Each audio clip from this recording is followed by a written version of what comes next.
The Chronicles of Prydain by Lloyd Alexander. Book 1, The Book of Three. Chapter 17, The Fledgling. The Gwythaint hung like a crumpled black rag, one wing upraised, the other folded awkwardly on its breast. No larger than a raven, it was young and barely out of its first molt. The head seemed a little too big for its body, the feathers thin and quilly.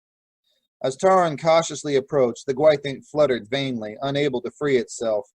The bird opened its curved beak and hissed warningly, but its eyes were dull and half-closed. The companions had followed Taran. As soon as Gurgi saw what it was, he hunched up his shoulders and with many fearful glances behind him turned and crept off to a safe distance. Malingar whinnied nervously. The white pig, undisturbed, sat on her haunches and looked cheerful. Fluider, on seeing the bird, gave a low whistle. "It's a stroke of luck. The parents aren't about," he said. "Those creatures will tear a man to shreds if their young are in danger." "It reminds me of Arkin," Eilonwy said, "especially around the eyes, on days when she was in a bad temper." Dolly pulled his axe from his belt. "What are you going to do?" Taran asked. The dwarf looked at him with surprise. "Going to do? Do you have any other stupid questions? You can't imagine I'll let it sit there, can you? I'm going to chop off its head to begin with." "No!" cried Taran, seizing the dwarf's arm. "It's badly hurt." "Be glad of that," snapped Dolly. "If it weren't, neither you nor I nor any of us would be standing here." "I will not have it killed," Taran declared. "It's in pain and it needs help." "That's true," Eilonwy said. "It doesn't look comfortable at all. For the matter of that, it looks even worse than Arkin." The dwarf threw his axe to the ground and put his hands on his hips. "I can't make myself invisible," he snorted, "but at least I'm no fool. Go ahead, pick up the vicious little thing. Give it a drink. Pat its head. Then you'll see what happens. As soon as it's got strength enough, the first thing it'll do is slice you to bits. And next thing, fly straight to Aran. Then we'll be in a fine stew." "What Dolly says is true," Fluider added. "I myself don't enjoy chopping things up. The bird is interesting in a disagreeable sort of way. But we've been lucky so far, with no trouble from Gwythaints at least. I don't see the use in bringing one of Aran's spies right into our bosom, as you might say. A flam is always kind-hearted, but it seems to me this is overdoing it." "Medwin would not say so," Taran answered. "In the hills, he spoke of kindness for all creatures, and he told me much about the Gwythaints. I think it's important to bring this one to Caer Dathiel. No one has ever captured a live Gwythaint, as far as I know. Who can tell what value it may have?" The bard scratched his head. "Hell yes. I suppose if it had any use at all, it would be better alive than dead. But the proposition is risky, no matter what." Taran gestured for the others to stand away from the bush. He saw the Gwythaint was wounded by more than thorns. Perhaps an eagle had challenged it, for blood flecked its back and a number of feathers had been torn out. He reached in carefully. The Gwythaint hissed again, and a long, rasping rattle sounded in its throat. Taran feared the bird might be dying even then. He put a hand under its feverish body. The Gwythaint struck with beak and talons, but its strength had gone. Taran lifted it free from the thorn bush. "If I can find the right herbs, I'll make a poultice," Taran told Eilonwy. "But I'll need hot water to steep them." While the girl prepared a nest of grass and leaves, Taran asked Gurgi to build a fire and heat some stones, which could be dropped into a cup of water. Then, with Hen Wen at his heels, he quickly set out to search for plants. "How long are we going to stay here?" Dolly shouted after him. "Not that I care. You're the ones in a hurry, not I. Huh?" He thrust his axe into his belt, jammed his cap tight on his head, and furiously held his breath. Taran was again grateful for what Call had taught him of herbs. He found most of what he needed growing nearby. Hen Wen joined the hunt with enthusiasm, grunting happily, rooting under leaves and stones. Indeed, the white pig was the first to discover an important variety Taran had overlooked. The Gwythaint did not struggle when Taran applied the poultice, soaking a piece of cloth torn from his jacket in another healing brew. He squeezed the liquid drop by drop into the bird's beak. "That's all very well," said Dolly, whose curiosity had got the better of him and who had come to observe the operation. How do you imagine you'll carry the nasty thing? Perched on your shoulder? I don't know, Tarn said. I thought I could wrap it in my cloak. Dolly snorted. That's the trouble with you gray clodhoppers. You don't see beyond your noses. But if you expect me to build a cage for you, you're mistaken.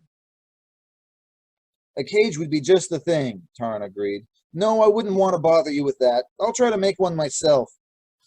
The dwarf watched contemptuously while Tarn gathered saplings and attempted to weave them together. Oh, stop it! Dolly finally burst out. I can't stand looking at botched work. Here, get out of the way. He shouldered Tarn aside, squatted on the ground, and picked up the saplings. He trimmed them expertly with his knife, lashed them with braided vines, and in no time at all the dwarf held up a serviceable cage. That's certainly more practical than making yourself invisible, Eilonwy said. The dwarf made no answer and only looked at her angrily. Tarn lined the bottom of the cage with leaves, gently put the Gwythain inside, and they resumed their march. Dolly now led them at a faster pace to make up for the time they had lost. He tramped steadily down the hill slopes without even turning to see whether Tarn and the others were able to keep up with him. The speed of their pace, Tarn realized, served little purpose since they were obliged to halt more frequently, but he did not deem it wise to mention this to the dwarf. Throughout the day, the Gwythain steadily improved. At each halt, Tarn fed the bird and applied the medicines. Gurgi was still too terrified to come near. Tarn alone dared handle the creature. When Fluider, endeavoring to make friends, put his finger into the cage, the Gwythain roused and slashed at him with its beak. I warn you, Snapped Dolly. No good will come of this. But don't pay any attention to what I say. Go right ahead. Cut your own throats. Then come running and complaining afterward. I'm just a guide. I do what I'm ordered to, and that's all. At nightfall, they made camp and discussed plans for the morrow. The Gwythain had entirely recovered and had also developed an enormous appetite. It squawked furiously when Tarn did not bring its food quickly enough and rattled its beak against the cage. It gobbled up the morsels Tarn gave it, then looked around for more. After eating, the Gwythain crouched at the bottom of the cage, its head cocked and listening, its eyes following every movement. Tarn finally ventured to put a finger past the bars and scratch the Gwythain's head. The creature no longer hissed, and it made no attempt to bite him. The Gwythain even allowed Eilonwy to feed it, but the bard's attempts to make friends failed. It knows perfectly well you'd have agreed to chop off its head, Eilonwy told Fluider. So you can't blame the poor thing for being annoyed at you. If somebody wanted to chop off my head, then came around afterwards and wanted to be sociable, I'd peck at them too. Gwydion told me the birds are trained when young, Tarn said. I wish he were here. He would know best how to handle the creature. Perhaps it could be taught differently. But there's bound to be a good falconer at Caerdathiel, and we'll see what he can do. But next morning, the cage was empty. Dolly, who had risen long before the others, was the first to discover it. The furious dwarf thrust the cage under Tarn's nose. The sapling bars had been slashed to pieces by the Gwythain's beak. And there you have it, cried Dolly. I told you so. Don't say I didn't warn you. The treacherous creature's halfway to Anuvan by now, after listening to every word we said. If Oren didn't know where we are, he'll know soon enough. You've done well. Oh, very well, Dolly snorted. Spare me from fools and assistant pig keepers. Tarn could not hide his disappointment or fear. Fluider said nothing, but the bard's face was grim. I've done the wrong thing again, as usual, Tarn said angrily. Dolly is right. There's no difference between a fool and an assistant pig keeper. That's probably true, agreed Eilonwy, whose remark did nothing to cheer Tarn. But, she went on, I can't stand people who said I told you so. That's worse than somebody coming up and eating your dinner before you have a chance to sit down. Even so, she added, Dolly means well. He's not half as disagreeable as he pretends to be, and I'm sure he's worried about us. He's like a porcupine, all prickly on the outside, but very ticklish once you turn him over. If he'd only stop trying to make himself invisible, I think he should do a lot to improve his disposition. There was no time for further regrets. Dolly set them at an even swifter pace. They still followed the hills along the Ystrad Valley, but at midday the dwarf turned west and once more began to descend toward the plains. The sky had grown as thick and gray as lead. Violent gusts of wind whipped at their faces. The pale sun gave no warmth. Malengar neighed uneasily. Hen Wen, placid and agreeable until now, began to roll her eyes and mutter to herself. While the companions rested briefly, Dolly went ahead to scout the land. In a short time he was back again. He led them to the crescent of a hill, motioned them to stay close to the ground, and pointed toward the estrade below. The plain was covered with warriors, on foot and on horseback. Black banners snapped in the wind. Even at this distance, Tarn could hear the clank of weapons, the steady, heavy drumming of marching feet. At the head of the winding columns rode the horned king. The giant figure towered above the men-at-arms who galloped behind him. The curving antlers rose like eager claws. As Tarn watched, terrified but unable to turn away, the horned king's head swung slowly in the direction of the heights.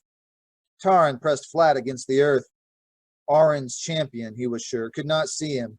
It was only a trick of his mind, a mirror of his own fear.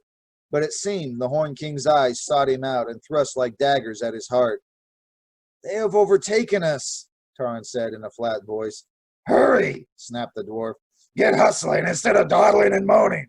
We're no more than a day away from Cardathiel, and so are they. We can still move faster. If you hadn't stopped for that ungrateful spy of a Nuvan, we'd be well ahead of them by now. Don't say I didn't warn you." "We should arm ourselves a little better," the bard said. "The Horned King will have outriders on both sides of the valley."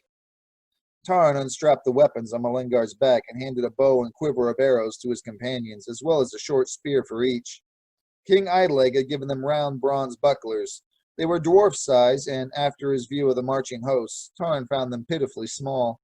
Gurgi buckled a short sword around his waist. Of all the band, he was the most excited.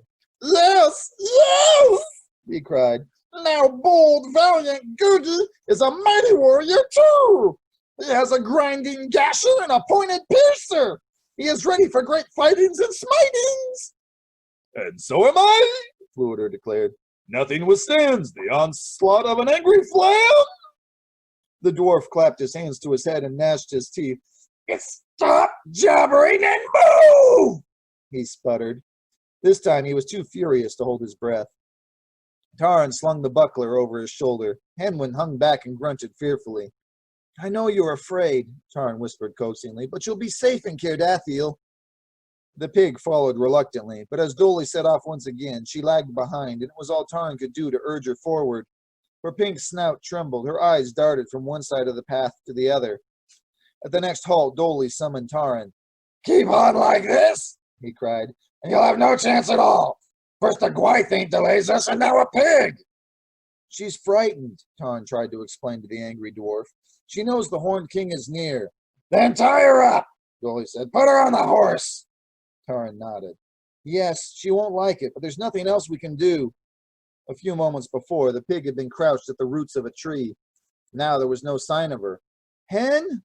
Tarn called. He turned to the bard. "Where did she go?" he asked in alarm. The bard shook his head.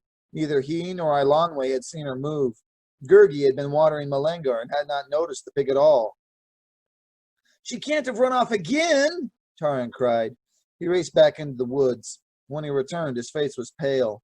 "She's gone!" he gasped. "She's hiding somewhere, I know it!" He sank to the ground and put his head in his hands. "I shouldn't have let her out of my sight, not even for a moment," he said bitterly. "I have failed twice." "Let the others go on," Eilonwe said. "We'll find her and catch up with them." Before Tarn could answer, he heard a sound that chilled his blood. From the hills came the voices of a hunting pack in full cry and the long notes of a horn. The companion stood frozen with dread. With the ice of terror in his throat, Tarn looked at the silent faces around him. The dire music trembled in the air. A shadow flickered across the lowering sky. "Where Gwyn the hunter rides," murmured Fluider, "death rides close behind."